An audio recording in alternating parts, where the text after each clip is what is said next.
Čaute, ja som Kata Omáčková a dnes si zasadíme trávu na veľkonočnú výzdobu. Budeme na to potrebovať. Môžeme použiť pšenicu, žito, ráž, jačmeň a budeme na to potrebovať hlinu, vodu, škrupinku od vajíčka, kartón a pšenicu alebo ráž, jačmeň alebo žito.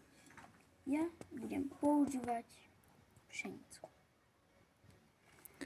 Tak, zoberieme si škrupinku od vajíčka.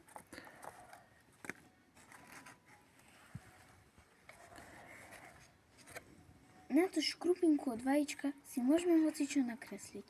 Napríklad čo také, keď chcete. Potom tam dáme hlinu,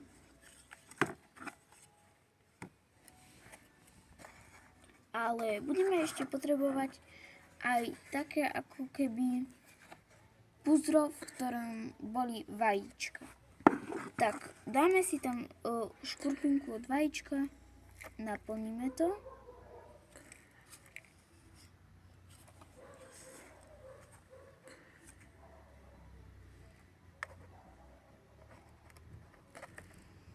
Keď to budeme mať mierne naplnené, tak zoberieme vodu, trošku to polejeme, zoberieme pšenicu, alebo jačmeň, alebo žito, alebo ráž, dáme to tu trošku.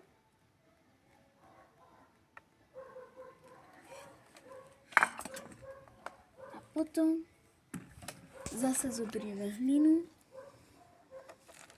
a takto dáme, aby to nevyčnievalo, žiadne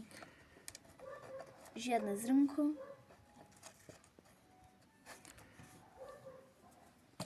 A zase to trošku polejeme.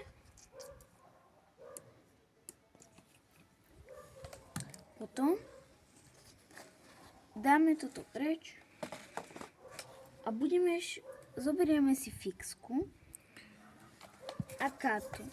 Na kartón si tiež môžeme dať čo nakresliť, aby to vyzeralo pekne. A potom, keď už budeme mať nakreslené, tiež si môžeme to hociako vyfarbiť. Ja som si to tiež namaľoval, aj trošku vyfarbil. A potom, keď nám vyrastie z tohto tu tráva, alebo keď chcete, tak si to môžete zalepiť už teraz a ktorí nechcete, tak až keď to vyrastie, tak si môžete to zalepiť tu. Tak čaute a nezabudnite mi dať odber a like.